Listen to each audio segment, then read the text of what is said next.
It's Taylor Swift Day! We've already had the Red album playing in the kitchen, getting the kids ready for school this morning, the re-release. So we'll jump right into that, discuss while we do our makeup for the day. The Friday stream for us to talk about, the one and only Taylor Swift.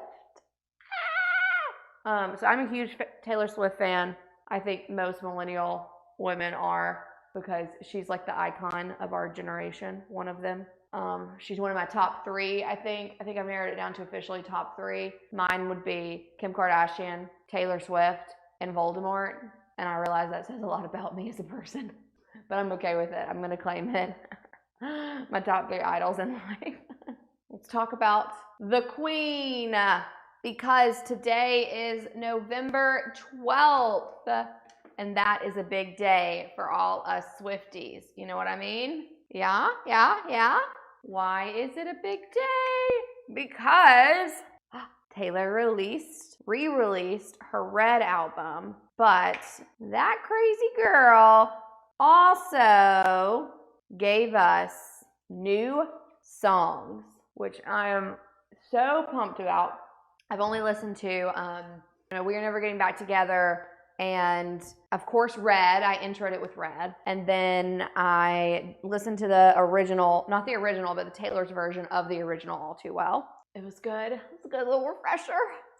I am excited to have T-Swift blasting from my computer speakers all afternoon. I've got a couple meetings, and then I can fit her into my schedule in between those and see. But obviously, what I'm most excited about is what I think the entire world is most excited about: the anticipation of the 10-minute All Too Well song. Even if you're not a die-hard Taylor fan, I feel like All Too Well is still one of the songs that rises to the top of fan or semi-fan favorites. So All Too Well is one of my favorite songs for sure, but it's also emerged as one of her top songs that all fans around the world love.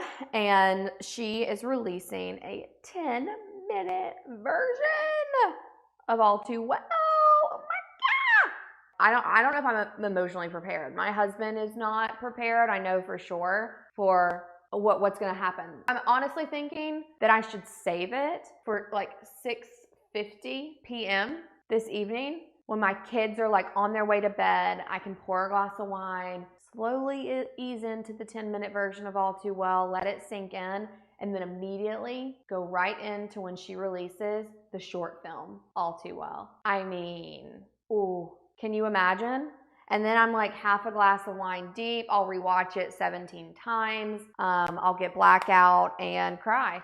That to me sounds like a marvelous Friday night. You know what I mean? Oh, that is millennial suburbia in a nutshell. I'm freaking pumped about it. Such a good song. It just hits you right in all the feels, you know? So I didn't even explain this, but in honor of the day, we are going to do a fun, bold, red lip, because that's obviously Taylor's signature. We want to support the Queen in any way we can, be that a red lip, be that a listen of only Taylor's versions, because we don't listen to the other versions anymore, guys. No, we don't. We only listen to Taylor's version, okay? Make sure you're writing that down. So whatever you can do, whatever you can contribute to the movement, I encourage you to do it. Today, I will be listening to nonstop Taylor Swift, which honestly is nothing new for me. That's basically the only person that I listen to. I like what is other music? Does it exist? She does not know. She only knows what her queen delivers. Since we're talking about the Queen today, I think maybe we should break down our top fave songs. That sounds like a good idea. That sounds like a good time to me. You would think that maybe some of the older music from Taylor would be some of my favorite, because it's kind of what I grew up with. But I don't think that, I don't know, maybe I just appreciate a lot of the language that she used and more of her recent stuff. So my top 5 is being rounded out more so by songs on her latest album. I mean, Folklore, Evermore, Stab Me in the Heart 1,000 Times, or Then I'll die by death by 1,000 cuts. I didn't move into that as like smooth as I would have liked for that transition to be, but Death by 1,000 Cuts is probably up there for me. That's a good song. I don't know if I can rank them. Let me just get the top 5 out there and then I'll see if I can rank them. But okay, so definitely All Too Well. Like, that's a non-negotiable. Oh, you know what? This is actually one of my more recent favorite songs. I listened to this like 12 times in a row and still don't get sick of it. But Peace. Is Peace from Folklore or Evermore? I forget. It's one of the newer albums that was released during the pandemic. Haven't even touched on the fact that she's just dropping albums like on a Tuesday in the pandemic. Not okay, that's fine. I'm eating my feelings and she's making beautiful artwork and releasing it to the public. We have different goals in life. Peace for sure. That's up there for me. I'm a big fan of Ivy. Also one of her newer songs from one of her pandemic albums. I think Ivy is from Evermore. I am not 100% sure. I kind of toggle between those 2 albums, so I don't know which belongs to who. Which belongs to who, what belongs to what. I gotta round out my top 5. All Too Well, hands down. Peace, non-negotiable. Those 2 are in there for sure. Here's where I'm on the fence. Death by 1,000 Cuts, Ivy, My Tears Ricochet. That's a good one. Oh my God, now I feel like a sinner. I haven't even mentioned Blank Space. What's funny is that my 4-year-old, because I've indoctrinated her into the Taylor culture, she is a Taylor Swift fan. So this morning when I told her I was playing the Red album, that little genius, you know what she said to me? She said, can we play We Are Never Getting Back Together? Because she knew it was on the Red album. She knew that Taylor was re-releasing it today. I told her all of that this morning. But she wanted that song. She did ask for me that song. That part of the story is true. And I don't know if I've ever been more proud.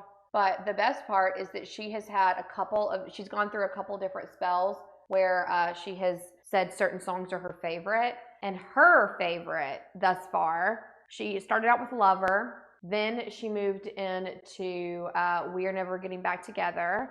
But her all-time favorite song by Taylor Swift is Blank Space. And I was like, that is how you know you have created a good child to go out into the world and do good things. That's how you measure their success. Am I right? So gotta include Blank Space in there because that's an iconic one. When Taylor Swift's Blank Space music video came out, I think I watched that over and over and over again, like for months. It was equivalent to when Christina Aguilera's Dirty video came out and I was in middle school and it was the most scandalous thing I'd ever seen. And I would race home from the bus and go watch on YouTube or where, was YouTube even out then? I don't know where I was watching it, but yeah, it was YouTube. I'm not 1,000. So I would race home from the bus and go perform Dirty by Christina Aguilera in my living room for all to see. I'm sure the fam was thrilled at my performance every day. But yeah, I was hooked on that for a minute. And I mean, Blank Space had that kind of energy, that kind of vibe. Still love it to this day. Still love Dirty. Who doesn't? Who doesn't love a Christina Aguilera in, what are those, in her little cowboy slacks? What do you call those?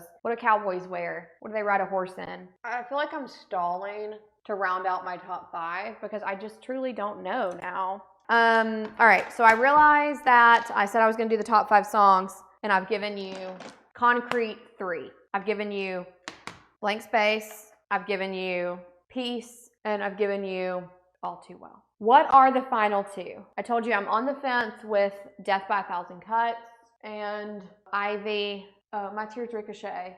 There's so many good ones. I can tell you though that Lover and like some of the more iconic ones or like some of the ones that she released like promote the album and stuff are actually not my fave. You got to really get in deep. You got to sit with a glass of wine and a bad attitude and like really sit and feel the lyrics for the top 5 to surface, for you to understand the deeper meaning, like the underground album songs, you know? Since we're nearing the end of the program, I've got to get it together and figure out what are my top 5. I'm going to make the blanket statement that my top 5 can change over time because music still will be released in the future. But as of right now, I'm going to say number 1, All Too Well, duh. Number 2, Peace. Number 3, Ivy. Number 4, Blank Space. Number 5, Death by a Thousand Cuts. Honorable mention will go to Run. It's on the newest album. Check it out. And My Tears Ricochet. And The Last Great American Dynasty. And Betty. Yeah, I'm going to leave it at that. I'm going to think of 12 more in just a second and add all those to the honorable mention list. That's a solid top 5, I think. Yeah, I feel good about that. And then we will move on to the Bright Red Lip in honor of the Queen. Releasing the Red album today, the re-release, Taylor's version. That means it is time for the Red Lip.